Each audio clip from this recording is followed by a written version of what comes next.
It's Fed Day. And while we all hope for good news, we'd all love an interest rate cut. We're probably not going to see it. As a matter of fact, it's already a fait accompli that there'll probably be no cut at this Fed meeting. But we're still going to, have, the analysts, parse every word that the FOMC says and try to tell you about how we're just about on the edge of interest rates going down, and all these analysts and economists will focus on inflation and soft landings and dot plots, and they'll tell us rates are just around the corner. And we've been hearing that now for years. And for years, it has been wrong. It simply has been wrong. And, now I don't want to pretend to be an economist, a financial analyst, or any of those things.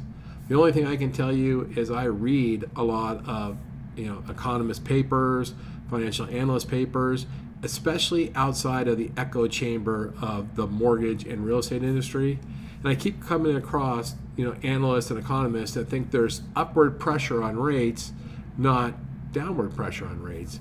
And today's going to be no exception. In fact, I came across an article from ING titled "From Sell America to Buy America Back, What's Next?" And the author is Padhraic, Garvey, and he's very, very well respected. And in this article, you got to get through the stock market news, get to the back half of the article, but he has some key points on what he thinks about interest rates.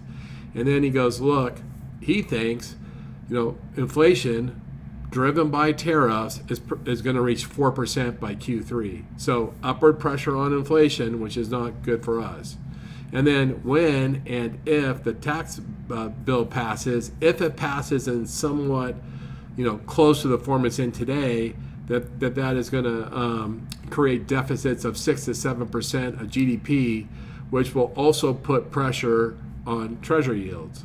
Now, understand, and I understand from reading articles like this, that more government debt is deflationary in the long term, but it's going to be it will be deflationary in the long term, but these tariffs are going to drive inflation in the short term. And so, and then with all these, massive, deficits, we're going to have to sell more and more treasuries, which is more supply, more and more supply. And speaking of more supply, Mr. Garvey brings up that the other thing that's going to happen when the tax bill passes is that Congress is going to raise the debt ceiling. And as soon as they raise the debt ceiling, then the Treasury is going to issue a ton more debt. So not only do we have to have, we have to catch up on debt because we've hit our debt ceiling. So we're going to have 90 days of elevated debt. Then we're going to have a higher deficit from the new tax bill, the new budget, which is going to have to issue more supply. All this added supply in the face of short-term inflation growth is really going to put upward pressure on interest rates. Now, I know this isn't what we want to hear. You did mention one other thing, that as the Treasury starts to issue a lot more debt, especially related to the debt ceiling being raised, it's going to drain the banking system of reserves or liquidity, which is going to further put pressure on the long end of the rate scale. We're going to see even more pressure. So, we don't want to hear that, but it's the reality. The thing that I would say, we really don't know, because a war could bring, anything can happen with rates. Anything can happen, and it's so volatile right now. I want to bet rates going one way or another, but I want to stay informed, and I want to be able to advise my clients correctly.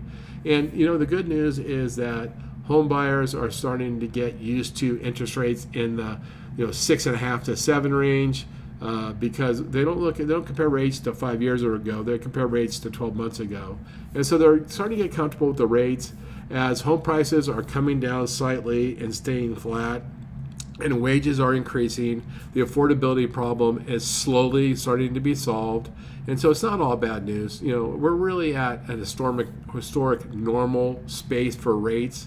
We just have to know, don't hook your wagon up to the people that are telling you rates are going to start dropping dramatically.